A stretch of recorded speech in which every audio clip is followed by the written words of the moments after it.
박영자는 50년을 이 집을 지켰습니다. 그런데 지금 제 앞에서 자식들이 간병인 명순 씨를 살인자라 몰아세우고 있습니다. 어머니, 이 여자가 아버지 죽인 거 뻔하잖아요. 왜 가만히 계세요? 아들의 목소리가 귓전을 때립니다. 저는 그저 명순 씨의 떨리는 손을 바라봅니다. 3년 동안 제 남편의 대소변을 받아내고 욕창난 등을 닦아주고 새벽마다 기저귀를 갈아주던 그 손을요. 자식들은 모릅니다. 아버지를 죽인 건 명순 씨가 아니라는 걸, 아버지를 죽이려 했던 건 바로 당신들이라는 걸, 그리고 저는 그 모든 걸 지켜봤다는 걸. 오늘 끝까지 함께 하시면 한 어머니가 어떻게 간병인을 지켜냈는지 아실 수 있을 겁니다. 구독과 좋아요를 꾹 눌러주시면 큰 힘이 됩니다. 지금 어디서 보고 계신지도 댓글로 남겨주세요. 그럼 오늘의 사연 시작하겠습니다. 저는 남편의 손을 놓지 못하고 있었습니다.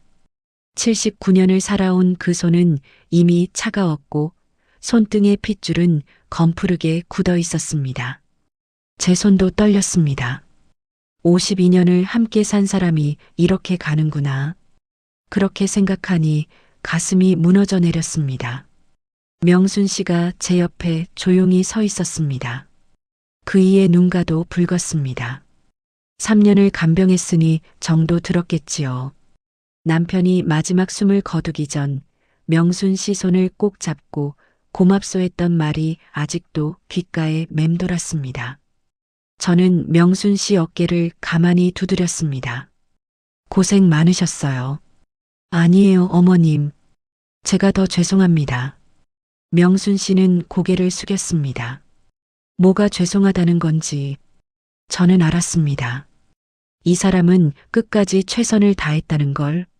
새벽 4시에 기저귀를 갈고 욕창나지 않게 2시간마다 몸을 뒤집어주고 코에서 나오는 가래를 닦아주던 그 손을, 제가 할 수 없었던 일들을 이 사람이 해냈다는 걸. 병실 문이 벌컥 열렸습니다. 아버지, 장남 상철이 헐레벌떡 뛰어들어왔습니다. 미국에서 비행기 타고 왔다면서요. 뒤따라 차남 민지와 막내딸 혜진도 들어왔습니다. 다들 눈이 빨갛게 충혈되어 있었습니다. 하지만 저는 압니다. 저 눈물이 슬픔 때문인지 아니면 다른 이유 때문인지 상철이 남편의 손을 덥석 잡았습니다. 아버지, 제가 왔습니다. 이제 와서 무슨 소용입니까? 남편이 당신을 찾을 때, 당신 목소리 듣고 싶어 할 때, 당신은 어디 있었습니까? 저는 입술을 깨물었습니다. 아무 말도 하지 않았습니다. 민지가 저를 부축했습니다. 어머니, 앉으세요. 많이 놀라셨죠? 괜찮다.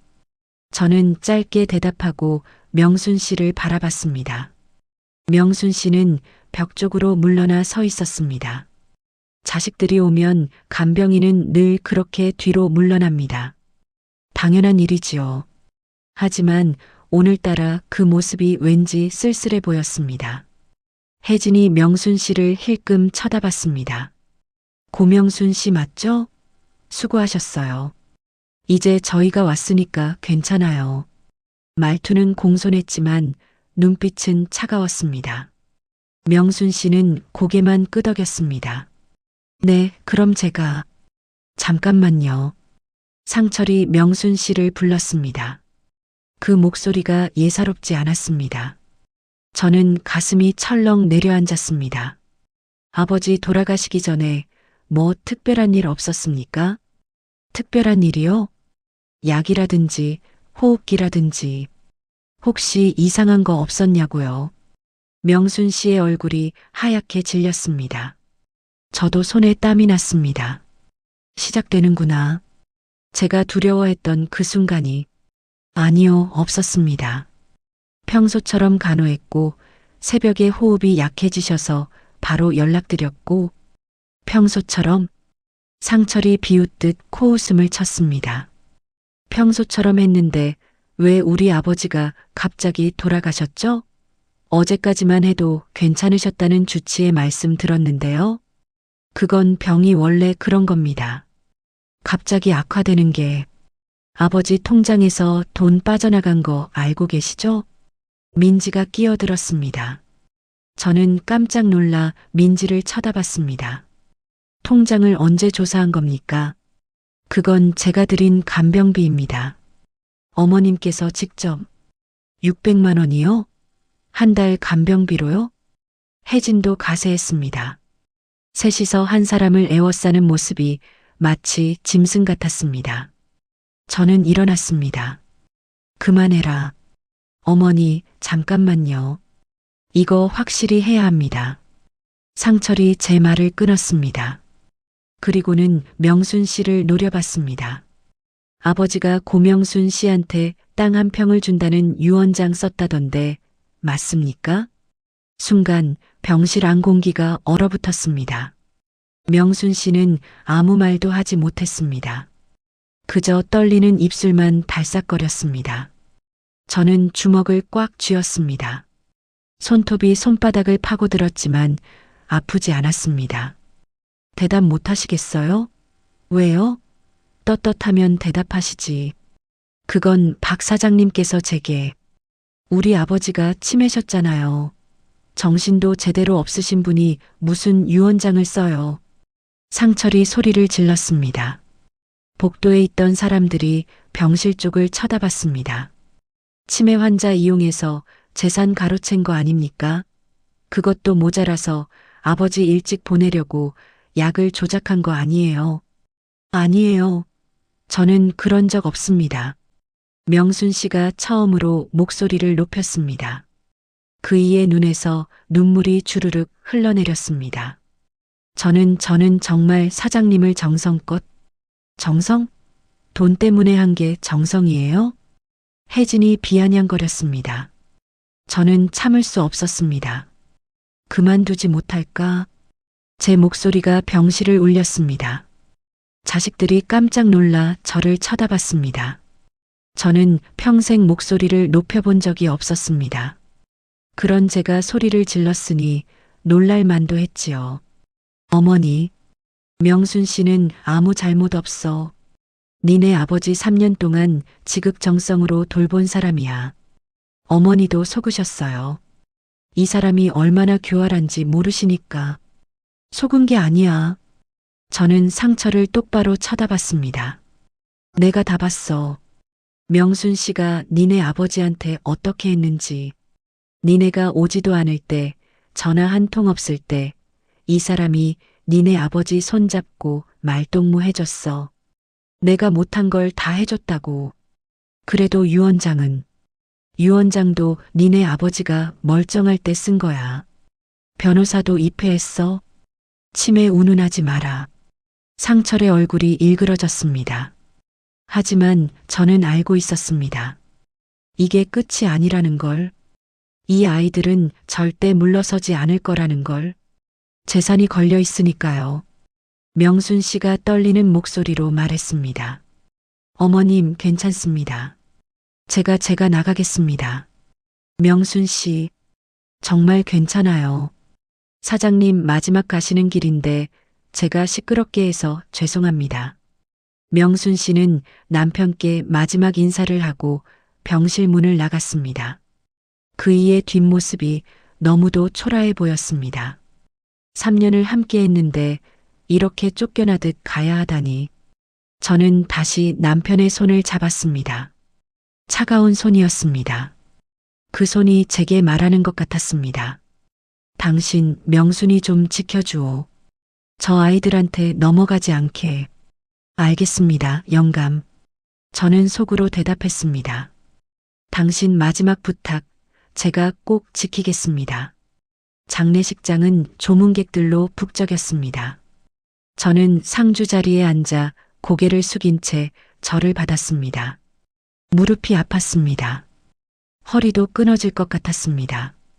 하지만 그것보다 더 아픈 건 귓가로 스며드는 수군거림이었습니다. 간병인한테 재산 줬다며? 에이 설마. 치매 환자가 쓴 유언장이 유효하겠어? 그래도 3년이나 돌봤는데 뭐 좀 주지. 그게 일이잖아. 돈 받고 한 건데. 사람들은 고개를 갸웃거렸습니다. 누군가는 명순 씨를 옹호했고 누군가는 의심의 눈초리를 보냈습니다. 저는 아무 말도 하지 않았습니다. 말한들 무슨 소용이겠습니까? 사람들은 보고 싶은 것만 보니까요. 상철이 조문객들에게 인사하며 돌아다녔습니다. 멀리서 와주셔서 감사합니다. 아버지가 편히 가셨습니다. 말은 그렇게 하면서도 상철의 눈빛은 다른 곳을 향하고 있었습니다. 바로 명순 씨였습니다. 명순 씨는 장례식장 구석에 조용히 서 있었습니다.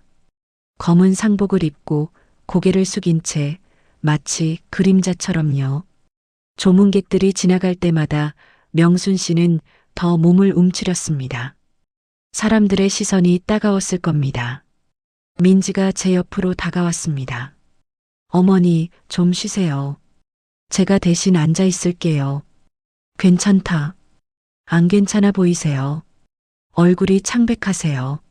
민지는 걱정하는 척 했지만 저는 압니다. 저 눈빛 속에 뭐가 들어있는지.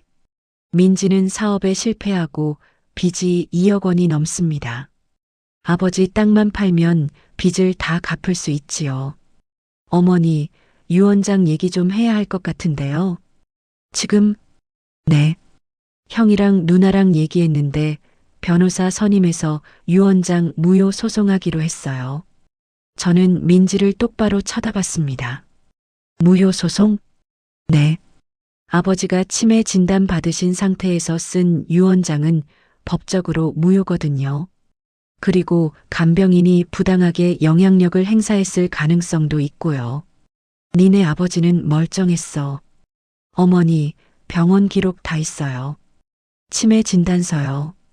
이거 가지고 소송하면 100% 이깁니다. 민지는 자신만만했습니다.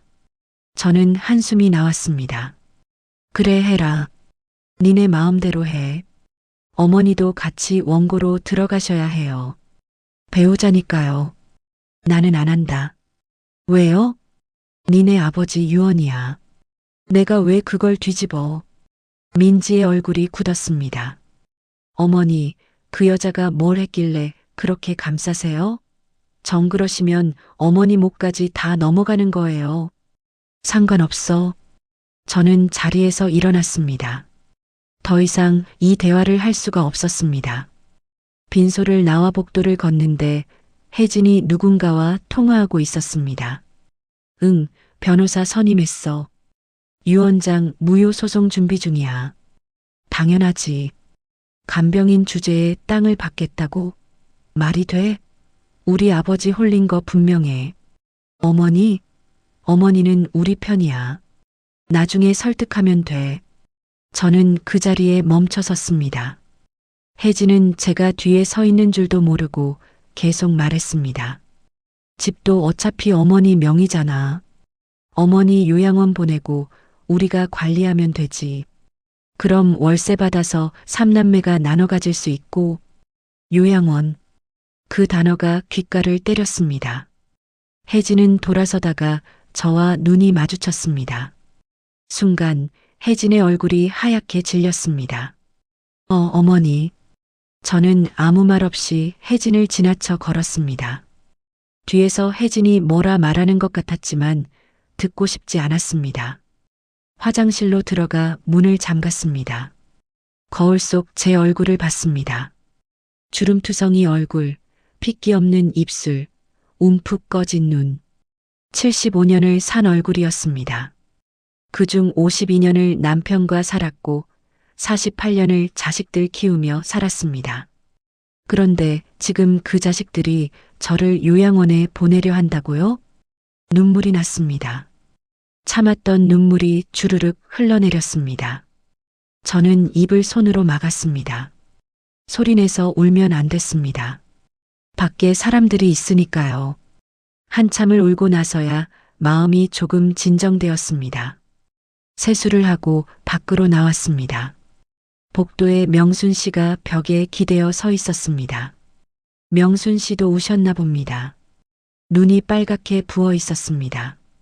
어머님, 명순 씨가 저를 불렀습니다. 명순 씨, 죄송합니다. 제가 괜히 사장님 유언받는 바람에 집안이 이렇게 됐네요. 아니에요. 명순 씨 잘못 없어요. 아니에요. 제가 사양했어야 했는데 욕심부렸습니다. 명순 씨는 고개를 떨궜습니다. 사장님이 그렇게 말씀하셨을 때 정말 고맙고 감사했습니다. 제 인생에서 누군가 저한테 뭘 남겨준다는 게 처음이었거든요. 그래서 받았습니다. 근데 이렇게 될 줄 몰랐어요. 명순 씨, 저는 명순 씨 손을 잡았습니다. 명순 씨는 받을 자격 있어요. 3년 동안 우리 영감 돌봐준 거 저는 평생 잊지 못할 겁니다. 어머님, 근데 우리 애들이 가만 안 있을 거예요. 소송할 겁니다. 명순 씨 힘들어질 거예요. 명순 씨는 고개를 끄덕였습니다. 알고 있습니다. 각오는 했어요. 미안해요. 아니에요, 어머님. 어머님이 왜 사과하세요? 둘이서 한동안 말없이 서 있었습니다. 그때였습니다. 저기 있네. 상철의 목소리가 복도에 울렸습니다. 상철과 민지, 혜진이 우르르 다가왔습니다. 뒤에 낯선 남자 2명도 따라왔습니다. 고명순 씨 맞죠? 낯선 남자 하나가 물었습니다. 네, 그런데요. 경찰입니다. 살인 혐의로 조사받으셔야겠습니다. 순간 주변이 조용해졌습니다. 명순 씨는 얼어붙은 듯 서 있었고 저는 상철을 노려봤습니다. 상철아, 네가 뭘 한 거야? 어머니, 이건 어머니랑 상관없는 일이에요. 아버지 사인이 의심스러우니까 경찰에 신고한 겁니다. 사인이 뭐가 의심스러워? 병으로 돌아가셨어. 그건 부검해봐야 알 일 아닙니까? 상철이 소리쳤습니다. 경찰이 명순 씨에게 말했습니다. 동행하시죠. 조사받으러 가셔야 합니다. 저는 아무것도 안 했어요. 명순 씨는 떨리는 목소리로 말했습니다. 하지만 경찰은 이미 명순 씨 팔을 잡았습니다. 저는 경찰 앞을 막아섰습니다. 이 사람 아무 잘못 없어요. 제가 증인입니다. 어머님 비키세요. 이건 법적인 절차예요. 민지가 제 팔을 잡았습니다. 명순 씨는 끌려가듯 복도를 걸어갔습니다. 조문객들이 수군거렸습니다. 저 사람이 그 간병인? 경찰이 데려가네. 진짜 뭔가 있나 보다. 역시 돈이 무섭긴 무서워. 저는 주먹을 쥐었습니다. 손톱이 손바닥을 파고들었지만 아프지 않았습니다. 명순 씨가 돌아보며 저를 봤습니다. 그 눈빛이 말하고 있었습니다. 괜찮습니다, 어머님. 하지만 저는 알았습니다. 괜찮지 않다는 걸. 이제 시작일 뿐이라는 걸. 집으로 돌아오니 텅 비어 있었습니다. 50년을 함께 살던 남편이 없으니 집이 낯설었습니다. 거실 소파에 앉아있던 남편의 자리, 식탁 끝에 놓인 남편의 찻잔, 현관에 가지런히 놓인 남편의 슬리퍼. 모든 게 그대로인데 사람만 없었습니다. 저는 안방으로 들어갔습니다. 옷장을 열었습니다. 남편 옷 사이로 손을 넣어 깊숙한 곳을 더듬었습니다. 손끝에 무언가 딱딱한 게 만져졌습니다. 낡은 수첩이었습니다. 꺼내서 펼쳤습니다. 남편 필체로 빼곡하게 적혀 있었습니다. 날짜, 시간, 그리고 짧은 메모들. 2022년 3월 15일. 상철이 왔다. 통장 비밀번호 물어봤다. 주지 않았다.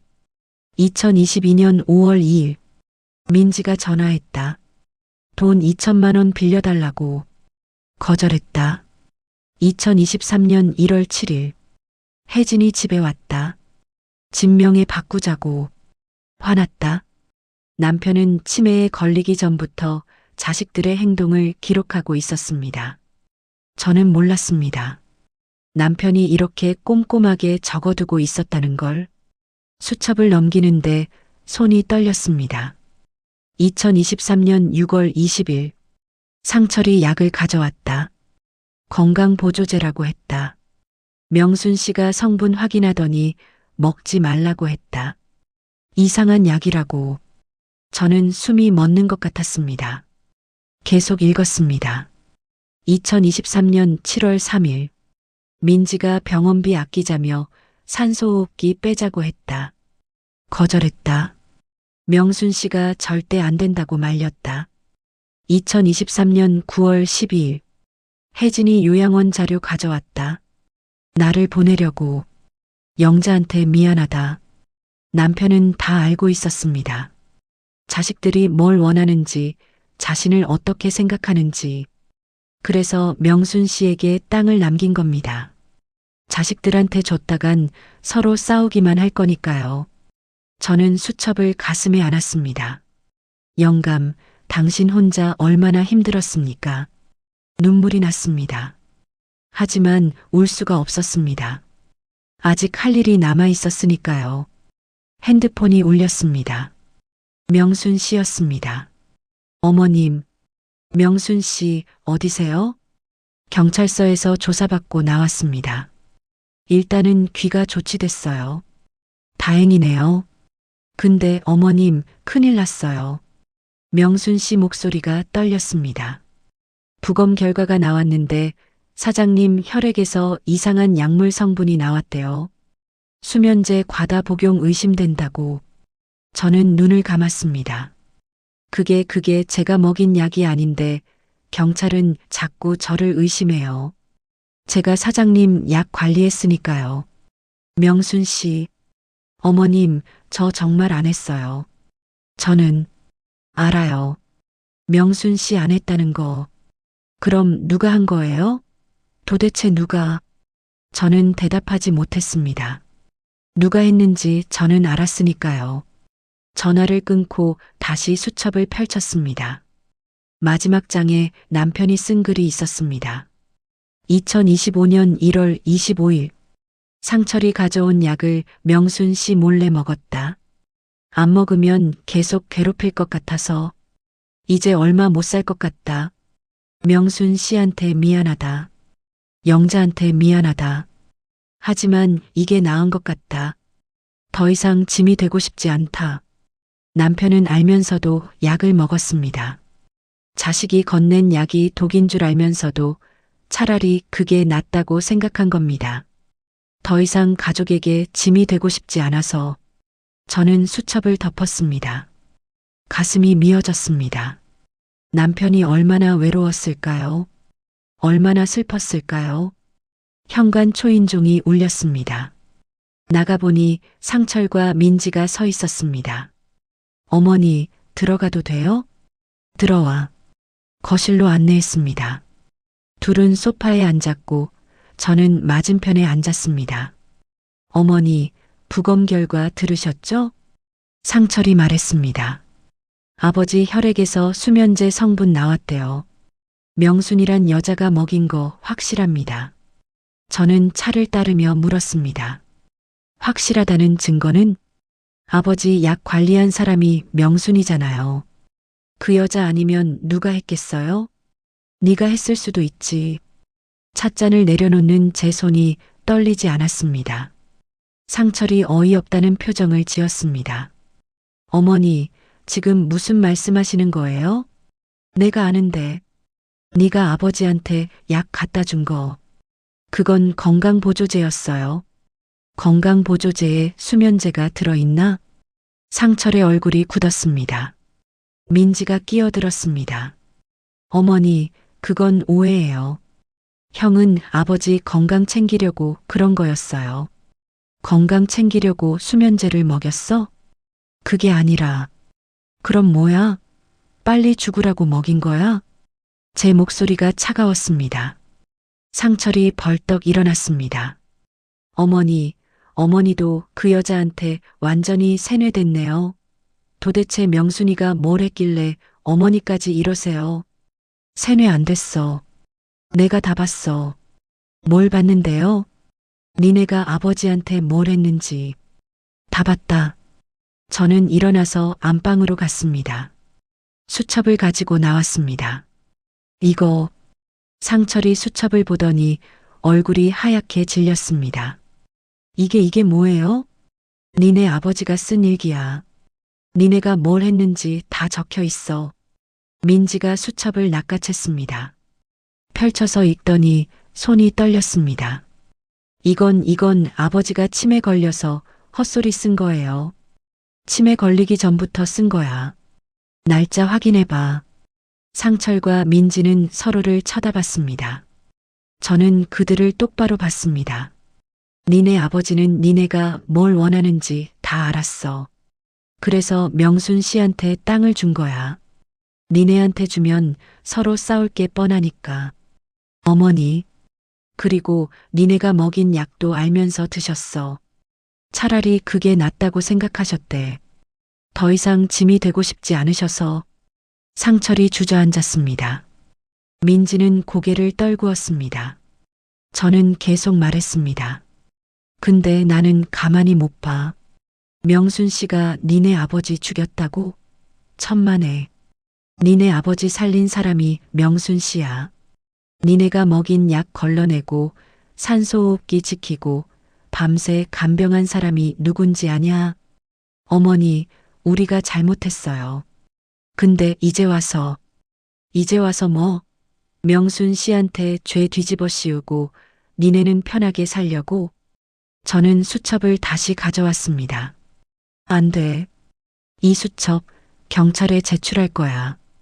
그럼 진실이 밝혀질 거야. 어머니, 상철이 소리쳤습니다. 그러시면 저희는 어떻게 돼요? 저희 인생 끝나요. 니네 인생보다 명순 씨 인생이 더 중요해? 어머니는 자식보다 남이 더 중요하세요? 저는 상철을 똑바로 쳐다봤습니다. 자식이 자식 구실을 해야 자식이지. 상철은 입을 다물었습니다. 저는 돌아서서 안방으로 들어갔습니다. 나가줘. 더 이상 할 얘기 없어. 뒤에서 상철과 민지가 뭐라 말하는 것 같았지만 듣지 않았습니다. 문을 닫고 침대에 앉았습니다. 수첩을 가슴에 안았습니다. 영감, 제가 잘하고 있는 거 맞죠? 제가 명순 씨 지키는 거 당신도 원하시는 거 맞죠? 대답은 없었습니다. 하지만 저는 알았습니다. 남편이 뭘 원했는지, 그리고 제가 뭘 해야 하는지. 밤이 깊었습니다. 저는 잠을 이룰 수가 없었습니다. 침대에 누워 천장을 바라봤습니다.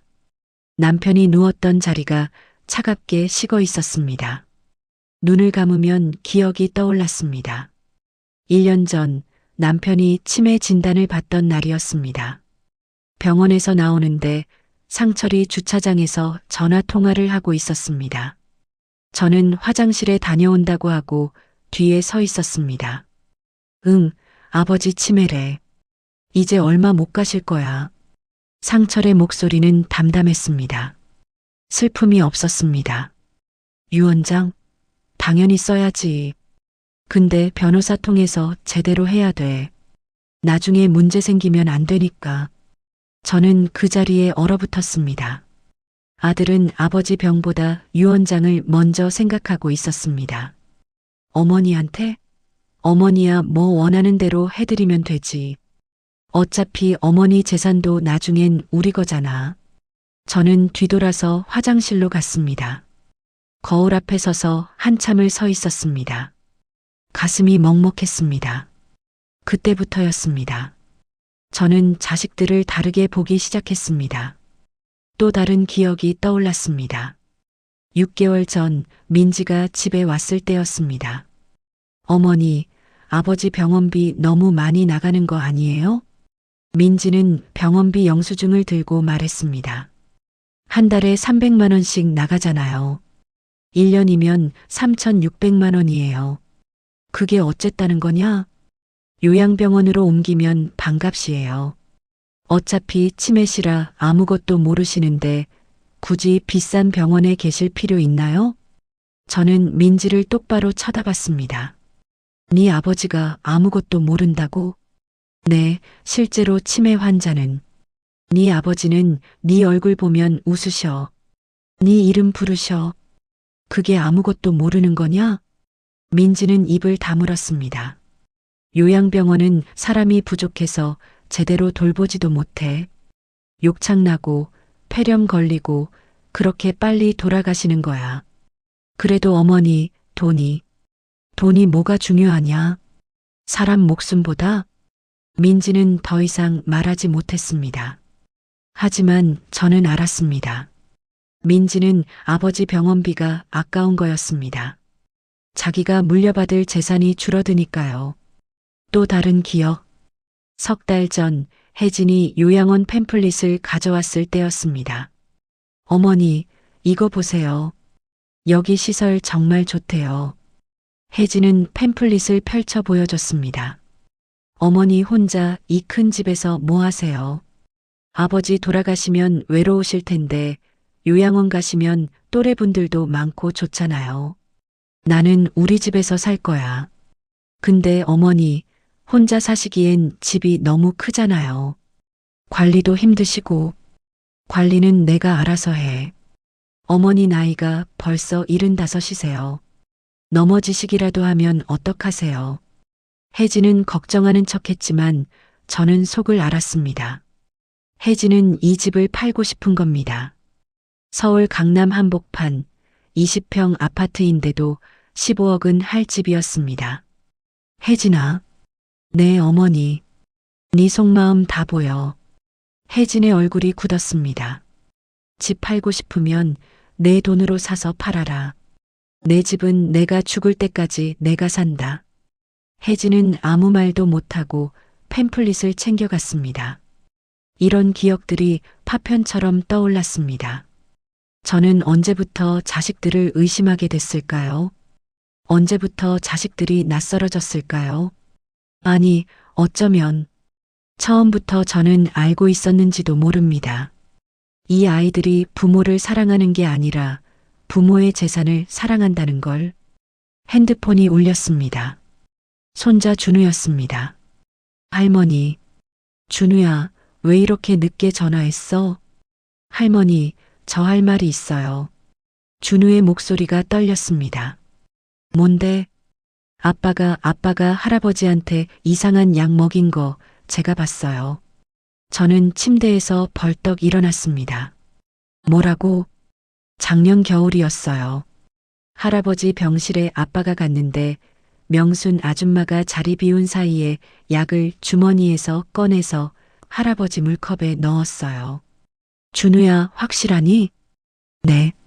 저 할아버지 병문안 갔다가 봤어요. 근데 아빠가 저보고 비밀로 하래요. 할아버지 건강에 좋은 약이라고. 준우는 울먹이는 목소리로 말했습니다. 할머니, 그게 나쁜 약이었어요? 할아버지 그 약 때문에 돌아가신 거예요? 저는 눈을 감았습니다. 준우야, 괜찮아. 내 잘못 아니야. 할머니, 저 어떻게 해야 돼요? 명순 아줌마가 경찰한테 잡혀갔다는데 제가 본 거 말해야 돼요? 준우야. 저는 한숨을 쉬었습니다. 그래, 말해야지. 진실은 밝혀져야 해. 근데 그러면 아빠가. 괜찮아. 할머니가 다 알아서 할게. 전화를 끊고 저는 창밖을 바라봤습니다. 밤하늘에 별이 보였습니다. 영감 보이세요? 우리 손자까지 이 일에 끌려들고 있어요. 준우는 아직 10살밖에 안 된 아이예요. 그런데 아버지가 할아버지한테 무슨 짓을 했는지 봤어요. 그 아이 마음이 얼마나 힘들겠어요. 저는 더 이상 가만히 있을 수 없었습니다. 옷장에서 낡은 약봉지를 꺼냈습니다. 1년 전 상철이 가져온 약이었습니다. 명순 씨가 이상하다며 제게 몰래 건네준 것이었습니다. 어머님, 이 약 성분이 이상해요. 건강보조제가 아니에요. 따로 보관하세요. 그때 저는 명순 씨 말을 듣고 약을 숨겨뒀습니다. 혹시나 해서요. 그 혹시나가 지금 왔습니다. 저는 약봉지와 수첩을 가방에 넣었습니다. 내일 아침 경찰서에 가야겠습니다. 명순 씨를 살리려면 진실을 밝혀야 합니다. 설령 그게 제 자식을 고발하는 일이라 해도 침대에 다시 누웠습니다. 이번엔 잠이 왔습니다. 남편이 꿈에 나타났습니다. 남편은 웃고 있었습니다. 당신 잘하고 있소. 우리 명순이 좀 지켜주시오. 네, 영감. 제가 지킬게요. 당신이 끝까지 지키려 했던 그 사람. 저도 끝까지 지킬게요. 아침 일찍 경찰서로 향했습니다. 가방에는 수첩과 약봉지가 들어 있었습니다. 손에 힘을 주고 가방 끈을 잡았습니다. 떨리는 손을 진정시키려 애썼지만 쉽지 않았습니다. 경찰서 앞에 도착했을 때 민지가 서 있었습니다. 어머니, 여기는 왜 오세요? 내가 올 때 왔다. 혹시 명순이 그 여자 때문에 오신 거예요? 저는 대답하지 않고 경찰서 안으로 들어갔습니다. 민지가 제 팔을 잡았습니다. 어머니, 쓸데없는 짓 하지 마세요. 그 여자는 이미 끝났어요. 뭐가 끝났어? 아까 구속영장 청구했대요. 증거도 다 나왔고 자백만 받으면 바로 구속이에요. 제 가슴이 철렁 내려앉았습니다. 자백? 네. 경찰이 추궁하니까 결국 인정했대요. 아버지한테 수면제 먹인 거. 그럴 리 없어. 어머니, 현실을 보세요. 그 여자가 범인이에요. 저는 민지 손을 뿌리치고 안으로 들어갔습니다. 형사가 저를 보더니 일어났습니다. 어르신, 여기는 왜 오셨습니까? 고명순 씨 만나러 왔습니다. 지금 조사 중이라 면회 어렵습니다. 꼭 만나야 합니다. 제가 증거를 가져왔습니다. 형사가 눈썹을 치켜 올렸습니다. 증거요? 저는 가방에서 수첩과 약봉지를 꺼냈습니다. 이게 뭡니까? 제 남편이 쓴 일기입니다. 그리고 1년 전 제 아들이 가져온 약입니다. 형사는 수첩을 받아 펼쳤습니다. 천천히 읽더니 표정이 굳었습니다. 이게 사실입니까? 네. 제 남편은 치매에 걸리기 전부터 자식들 행동을 기록했습니다. 약도 명순 씨가 이상하다며 저한테 건네줬고 저는 그걸 보관했습니다. 형사가 약봉지를 받습니다. 이 약 성분 분석해봐야겠습니다. 그리고 제 손자가 목격했습니다. 제 아들이 남편한테 약 먹이는 걸요. 형사는 저를 똑바로 쳐다봤습니다. 어르신, 이게 사실이라면 고명순 씨는 무죄고 아드님이 용의자가 됩니다. 압니다. 그래도 괜찮으십니까? 친자식인데요. 저는 손을 꽉 쥐었습니다. 자식이 자식 구실을 해야 자식이지요. 형사는 고개를 끄덕였습니다. 잠시만 기다리십시오. 형사가 안으로 들어갔습니다. 저는 의자에 앉아 기다렸습니다. 민지가 옆에 앉았습니다. 어머니, 방금 뭐 하신 거예요? 진실을 말했어. 어머니, 형 인생 끝나는 거 아세요? 니네가 명순 씨 인생 끝낸 건 괜찮고? 민지는 입을 다물었습니다. 한참 뒤 형사가 나왔습니다. 뒤에 명순 씨가 따라왔습니다. 명순 씨는 얼굴이 창백했습니다. 눈은 퉁퉁 부어 있었고 입술은 바짝 말라 있었습니다. 어머님, 명순 씨가 저를 보고 울먹였습니다. 명순 씨, 저는 일어나서 명순 씨 손을 잡았습니다. 괜찮아요. 이제 다 끝났어요. 어머님, 죄송합니다. 제가 거짓 자백을 했어요. 알아요. 경찰이 자꾸 증거를 대면서 저를 몰아붙이니까 저도 모르게 인정해버렸어요. 제가 정말 그런 것 같았어요. 명순 씨는 눈물을 흘렸습니다. 근데 어머님이 진짜 증거를 가져오셨다며 제가 안 했다는 증거를요. 그래요. 이제 경찰이 제대로 조사할 겁니다. 형사가 말했습니다. 고명순 씨, 일단 귀가 좋지 합니다. 그리고 박상철 씨를 참고인으로 소환하겠습니다. 민지의 얼굴이 하얗게 질렸습니다. 형사님, 잠깐만요. 우리 형은 증거가 있습니다. 조사받으셔야 합니다. 민지는 저를 돌아봤습니다. 어머니, 정말 이러실 거예요? 형을 감옥에 보내실 거예요? 내 형이 한 짓을 생각하면 그게 맞아. 어머니도 참 잔인하시네요. 민지는 돌아서서 나갔습니다. 저는 명순 씨와 함께 경찰서를 나왔습니다. 밖에는 햇살이 따스했습니다. 명순 씨가 하늘을 올려다봤습니다. 어머님, 정말 감사합니다. 어머님 아니었으면 저 정말 억울하게 감옥 갔을 거예요. 아니에요. 당연한 일 했을 뿐이에요. 근데 어머님 괜찮으세요? 아드님이 괜찮아요. 저는 웃었습니다. 제 남편이 원한 일이에요. 명순 씨를 지키는 거요. 명순 씨가 제 손을 꽉 잡았습니다. 어머님, 저 평생 이 은혜 잊지 않을게요. 그때였습니다. 할머니, 뒤에서 목소리가 들렸습니다. 돌아보니 준우가 달려오고 있었습니다. 준우야. 할머니, 저도 경찰 아저씨한테 말할게요. 제가 본 거요. 준우는 숨을 헐떡이며 말했습니다.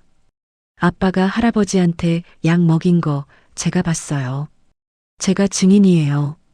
저는 준우를 안아줬습니다. 준우야, 고맙다. 내가 용감하게 진실을 말해줘서. 할머니, 근데 아빠는 어떻게 돼요? 아빠는 아빠가 한 일에 대한 책임을 져야 해. 준우는 고개를 끄덕였습니다. 알아요. 선생님이 그러셨어요. 잘못한 일은 벌을 받아야 한대요. 그래, 맞아. 준우가 명순 씨를 봤습니다. 아줌마, 저 때문에 힘드셨죠? 제가 진작 말했어야 했는데. 명순 씨가 준우 머리를 쓰다듬었습니다. 아니야, 준우야. 내 잘못 아니야. 오히려 내가 용기 내줘서 고마워. 셋이서 한동안 서 있었습니다. 지나가는 사람들이 저희를 쳐다봤지만 신경 쓰지 않았습니다. 저는 알았습니다. 이제 시작이라는 걸. 진짜 싸움은 이제부터라는 걸. 상철과 민지, 혜진이 가만히 있지 않을 거라는 걸. 하지만 저는 두렵지 않았습니다. 명순 씨가 있고 준우가 있고 그리고 하늘에서 남편이 지켜보고 계시니까요. 핸드폰이 울렸습니다. 상철이었습니다. 어머니, 뭐 하신 겁니까? 내가 해야 할 일 했어. 경찰이 저를 소환하겠대요. 어머니가 증거 제출했다면서요. 그래, 내가 했어. 어머니, 미쳤어요? 저 당신 아들이에요. 알아. 그래서 더 이렇게 하는 거야. 저는 전화를 끊었습니다. 더 이상 들을 필요가 없었습니다. 명순 씨가 걱정스러운 표정으로 저를 봤습니다. 어머님, 정말 괜찮으세요? 네, 괜찮아요. 저는 고개를 들어 하늘을 봤습니다. 구름 한 점 없는 맑은 하늘이었습니다. 영감, 보고 계시죠? 제가 해냈어요. 명순 씨 지켰어요. 이제 당신 편히 쉬세요. 장례식 마지막 날이었습니다. 남편을 화장하는 날이었습니다. 저는 검은 상복을 입고 영정 사진 앞에 앉아 있었습니다. 남편은 사진 속에서 웃고 있었습니다. 70대 초반에 찍은 사진이라 아직 건강해 보였습니다. 영감, 이제 정말 가시는군요. 가슴이 무너져 내렸습니다. 조문객들이 하나둘 돌아가고 이제 가족들만 남았습니다. 상철은 구석에 앉아 있었습니다. 경찰 조사를 받고 온 뒤로 말이 없었습니다. 얼굴은 잿빛이었고 눈은 충혈되어 있었습니다. 민지와 혜진은 복도에서 수군거렸습니다. 형 완전 끝났어. 경찰이 증거 다 확보했대. 어쩌지? 형 감옥 가면 우리도 연루될 수 있어. 우리는 몰랐다고 해야지. 형 혼자 한 거라고. 저는 그 소리를 듣고도 아무 말하지 않았습니다. 더 이상 놀랍지도 않았습니다. 명순 씨가 조용히 제 옆에 앉았습니다.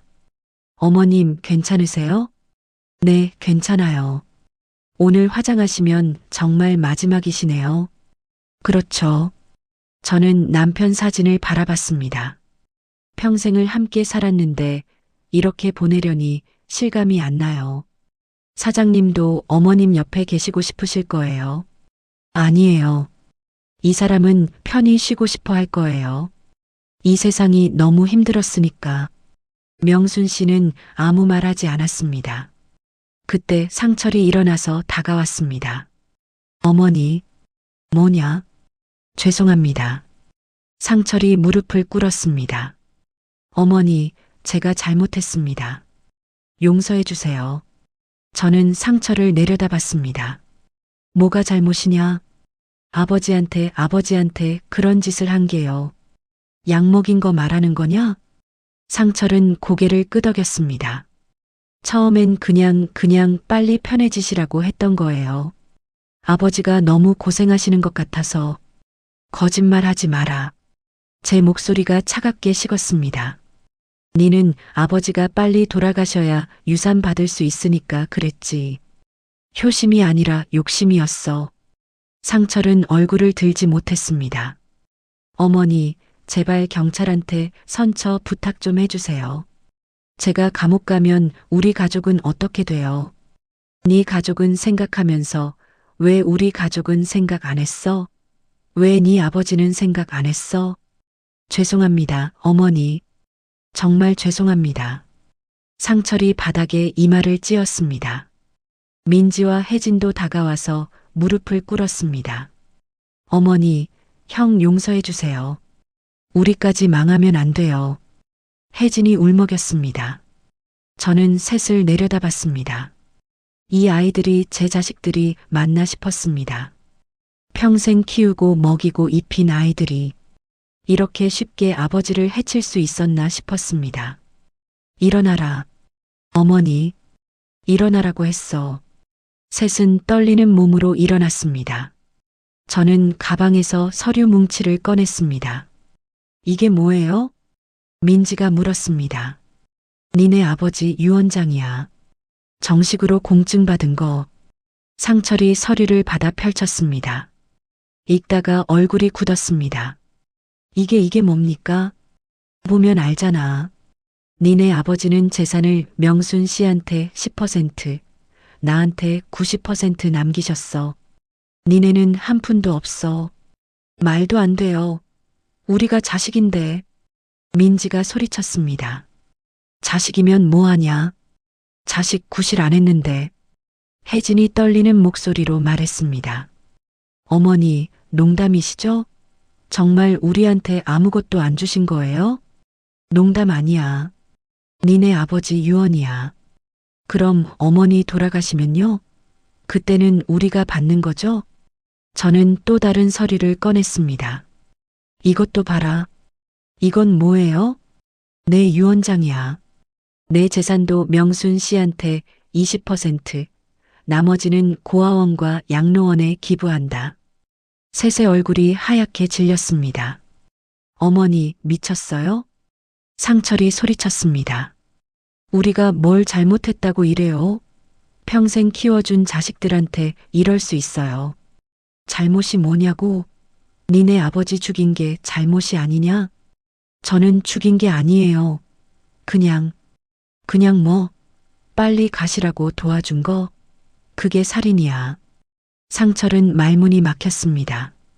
민지가 울기 시작했습니다. 어머니, 우리 정말 이렇게 끝나는 거예요? 저는 빚이 2억이에요. 2억? 아버지 재산 없으면 저 죽어요. 네 빚은 내가 갚아라. 왜 아버지 재산으로 갚으려고 해? 어머니도 너무하시네요. 혜진이 소리쳤습니다. 우리가 뭘 잘못했어요? 아버지 병원비 아깝다고 한 것뿐이잖아요. 요양원 권한 것뿐이잖아요. 그게 잘못이야. 저는 단호하게 말했습니다. 부모는 짐이 아니야. 돈으로 계산할 대상이 아니라고. 셋은 아무 말도 하지 못했습니다. 명순 씨가 일어났습니다. 어머님, 저는 괜찮습니다. 유산 안 받아도 돼요. 명순 씨, 앉아 계세요. 이건 니네 아버지 뜻이에요. 저는 다시 자식들을 봤습니다. 니네는 이제 각자 살아라. 내 장례식에도 오지 마. 니네 얼굴 보기 싫어. 어머니, 나가. 제 목소리가 장례식장에 울렸습니다. 상철, 민지, 혜진은 서로를 쳐다봤습니다. 그리고는 하나둘씩 밖으로 나갔습니다. 저는 다시 남편 영정 사진을 봤습니다. 영감, 제가 잘한 거 맞죠? 사진 속 남편은 여전히 웃고 있었습니다. 명순 씨가 제 어깨를 가만히 두드렸습니다. 어머님, 힘드시죠? 네, 힘들어요. 저는 처음으로 솔직하게 말했습니다. 평생 키운 자식들을 이렇게 보내려니 가슴이 찢어지는 것 같아요. 울으세요, 어머님. 참지 마시고. 저는 명순 씨 어깨에 기대어 울었습니다. 52년을 함께한 남편을 보내는 슬픔과 평생 키운 자식들을 버려야 하는 아픔이 한꺼번에 밀려왔습니다. 하지만 저는 알았습니다. 이것이 옳은 일이라는 걸, 남편이 원한 일이라는 걸, 그리고 제가 해야 할 일이라는 걸. 화장장으로 가는 길이었습니다. 연구차 안에서 저는 남편의 관을 바라봤습니다. 나무로 만든 관 안에 남편이 누워 있었습니다. 곧 불 속으로 들어갈 몸이었습니다. 명순 씨가 제 옆에 앉아 있었습니다. 준우도 함께였습니다. 상철과 민지, 혜진은 뒷차를 타고 따라왔습니다. 저는 그 아이들과 같은 차에 탈 수 없었습니다. 화장장에 도착했습니다. 관을 내려 화장로 앞으로 옮겼습니다. 직원이 말했습니다. 유가족분들, 마지막 인사하십시오. 저는 관 앞에 섰습니다. 손을 얹고 눈을 감았습니다. 영감, 이제 정말 가시는군요. 52년을 함께 살았는데 이렇게 헤어지려니 믿기지가 않아요. 당신 없는 세상을 어떻게 살아야 할지 모르겠어요. 하지만 걱정 마세요. 당신이 지키려 했던 명순 씨, 제가 끝까지 지킬게요. 그리고 당신 뜻대로 재산도 정리했어요. 자식들은 화났지만 그게 맞는 일이에요. 당신 편히 쉬세요. 그곳에서는 아프지 말고 힘들지 말고 그냥 편히 계세요. 눈물이 주르륵 흘러내렸습니다. 명순 씨도 관 앞에 섰습니다. 사장님, 3년 동안 정말 감사했습니다. 사장님 덕분에 제가 사람 대접받으며 살았어요. 사장님이 제 손잡고 고맙다고 하셨을 때 그게 제 인생에서 가장 행복한 순간이었어요. 부디 편히 쉬세요. 명순 씨도 울었습니다. 준우가 다가와서 관에 손을 얹었습니다. 할아버지, 저 준우예요. 할아버지 보고 싶을 거예요. 할아버지가 제 머리 쓰다듬어 주시던 거 기억나요? 할아버지, 안녕히 가세요. 준우도 눈물을 흘렸습니다. 상철이 관 앞에 섰습니다. 아버지, 죄송합니다. 제가 못난 자식이었습니다. 상철은 무릎을 꿇고 엎드렸습니다. 민지와 혜진도 절을 했습니다. 하지만 저는 알았습니다. 저 눈물이 진심인지 아닌지. 직원이 말했습니다. 그럼 시작하겠습니다. 관이 천천히 화장로 안으로 들어갔습니다. 저는 그 모습을 지켜봤습니다. 관이 점점 안으로 들어가고 문이 닫혔습니다. 곧 불이 켜질 것입니다. 그때였습니다. 상철이 저를 돌아봤습니다. 어머니, 진짜 우리한테 아무것도 안 주실 거예요? 저는 믿을 수 없었습니다. 지금 이 순간에도 재산 얘기를 하다니. 상철아, 어머니, 제발 다시 생각해 주세요. 우리도 어머니 자식이에요. 아버지 자식이고요. 너희가 자식이라는 걸 언제 기억했니? 민지가 끼어들었습니다. 어머니, 저 정말 빚 때문에 죽을 것 같아요. 제발 땅 하나만 주세요. 그것만 팔면 제가 살 수 있어요. 네 빚은 내가 갚아. 혜진이 울먹였습니다. 어머니, 우리가 뭘 잘못했어요? 아버지 병원비 아까워한 게 죄예요? 요양원 권한 게 죄예요? 그래, 그게 죄야. 저는 돌아섰습니다. 하지만 상철이 제 팔을 잡았습니다. 어머니, 어머니도 너무 하시는 거 아니에요? 우리를 키우느라 얼마나 힘드셨어요. 그런데 이제 와서 명순이 같은 남한테 재산을 주신다고요? 안 나요. 어머니, 정신 차리세요. 그 여자가 어머니를 세뇌시킨 거예요. 상철의 목소리가 커졌습니다. 명순 씨가 다가왔습니다. 사장님, 제 때문에 이러시는 거면 저는 정말 괜찮습니다. 유산 안 받을게요. 명순 씨, 됐어요. 저는 상철 손을 뿌리쳤습니다. 그리고 가방에서 수첩을 꺼냈습니다. 이거 봐라. 이게 뭔데요? 니네 아버지가 쓴 일기야. 니네가 뭘 했는지 다 적혀 있어. 상철이 수첩을 빼앗듯 가져갔습니다. 펼쳐서 읽더니 얼굴이 창백해졌습니다. 이건 네가 약 가져온 날짜, 민지가 산소호흡기 빼자고 한 날짜, 혜진이 요양원 자료 가져온 날짜. 다 적혀 있어. 민지와 혜진도 수첩을 봤습니다. 어머니, 이건 아버지가 치매 걸려서 착각하신 거예요. 민지가 변명했습니다. 착각이 아니야. 니네 아버지는 치매 걸리기 전부터 니네를 지켜봤어. 니네가 뭘 원하는지 다 아셨다고. 저는 약봉지도 꺼냈습니다. 이것도 봐라. 네가 가져온 약이야, 상철아. 상철의 손이 떨렸습니다. 그건 건강보조제였어요. 건강보조제에 수면제가 들어있냐? 명순 씨가 이상하다고 해서 내가 따로 보관했어. 경찰이 성분 분석했더니 수면제 과다 검출됐대. 상철은 뒤로 물러났습니다. 어머니, 저는 그냥 뭐? 아버지 빨리 죽으라고 먹인 거지. 제 목소리가 화장장에 울렸습니다. 주변 사람들이 저희를 쳐다봤습니다. 어머니, 제발 목소리 좀 낮추세요. 사람들이 다 쳐다봐요. 혜진이 당황해서 말했습니다. 쳐다보게 놔둬. 니네가 한 짓을 세상 사람들이 다 알아야 해. 저는 크게 말했습니다. 이 사람들은 자기 아버지한테 독약을 먹였어요. 빨리 죽어서 재산 받으려고. 사람들이 웅성거렸습니다. 상철의 얼굴이 새빨개졌습니다. 어머니, 미쳤어요. 미친 게 아니야. 정신 똑바로 차린 거지. 저는 수첩을 다시 가방에 넣었습니다. 경찰이 이미 다 조사했어.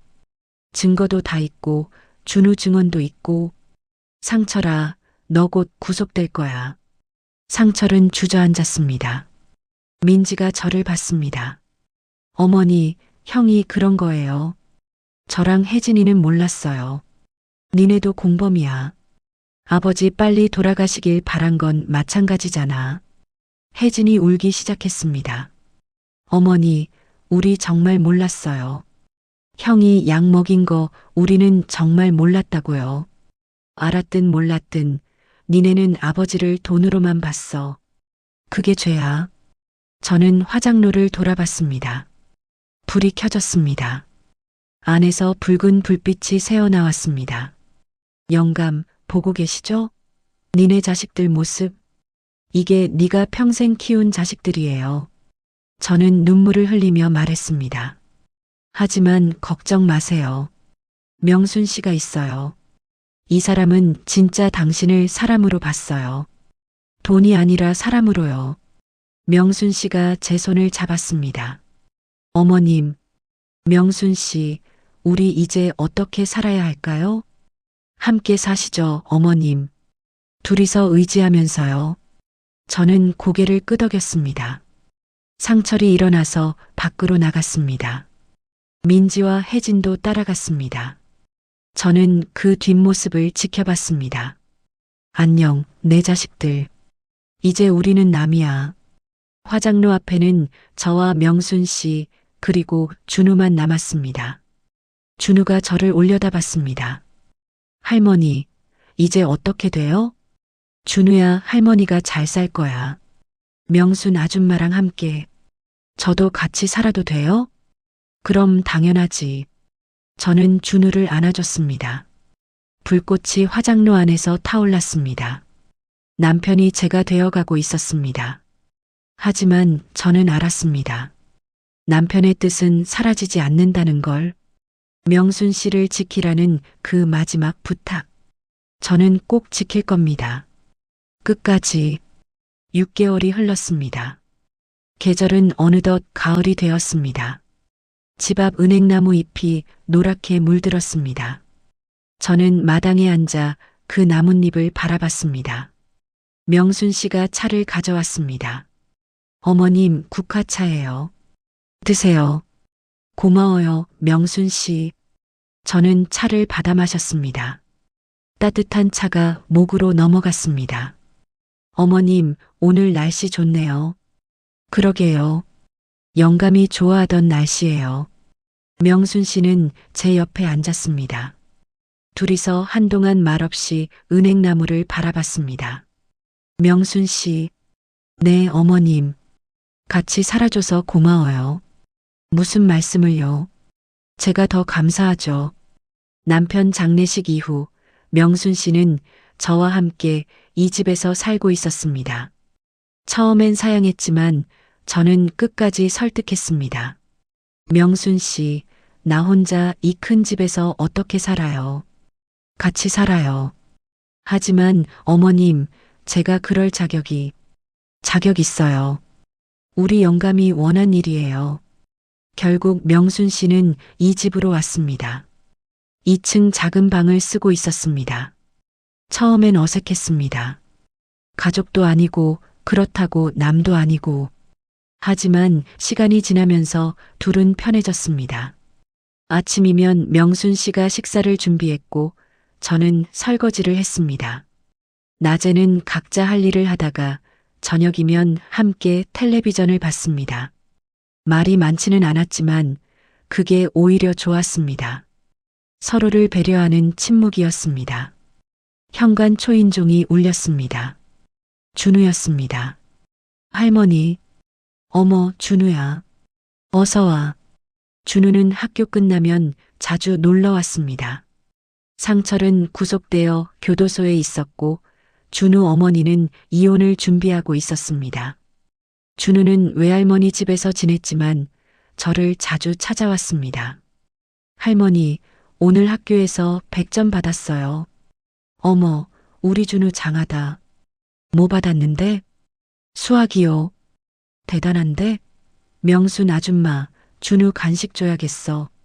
제가 준비해뒀어요. 명순 씨가 부엌에서 떡과 과일을 가져왔습니다. 준우는 신이 나서 먹었습니다. 할머니, 아빠한테서 편지 왔어요. 준우가 가방에서 편지를 꺼냈습니다.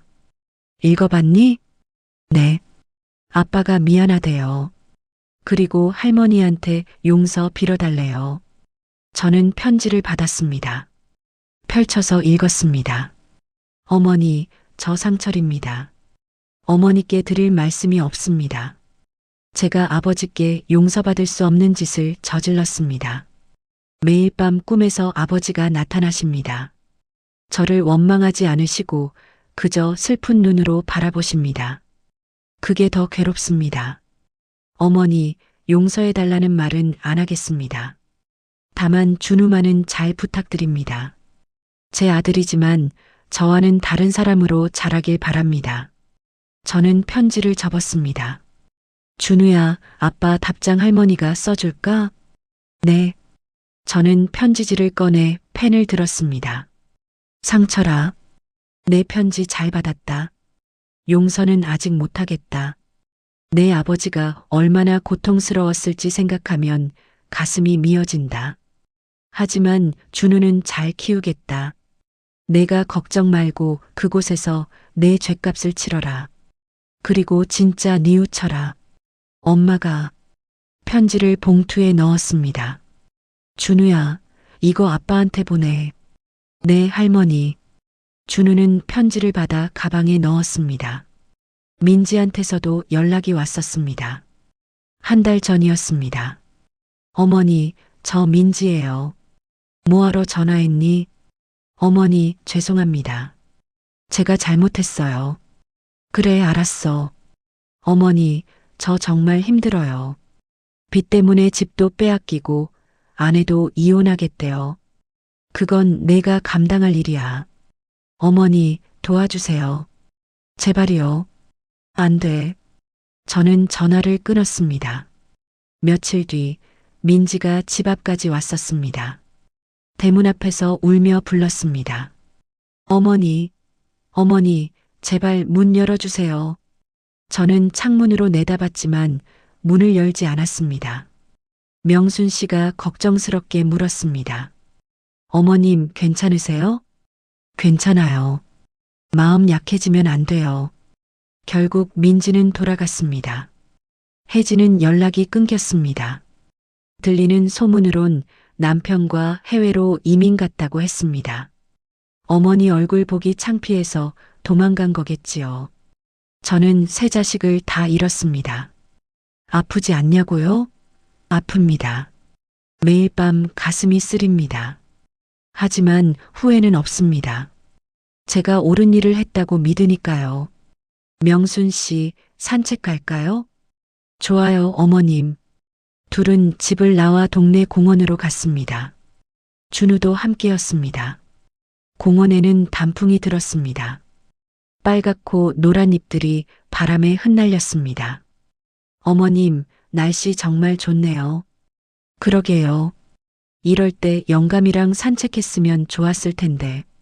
사장님도 지금 함께 계실 거예요. 명순 씨가 웃었습니다. 그럴까요? 네. 분명 어머님 옆에서 함께 걷고 계세요. 저는 고개를 들어 하늘을 봤습니다. 영감, 보고 계시죠?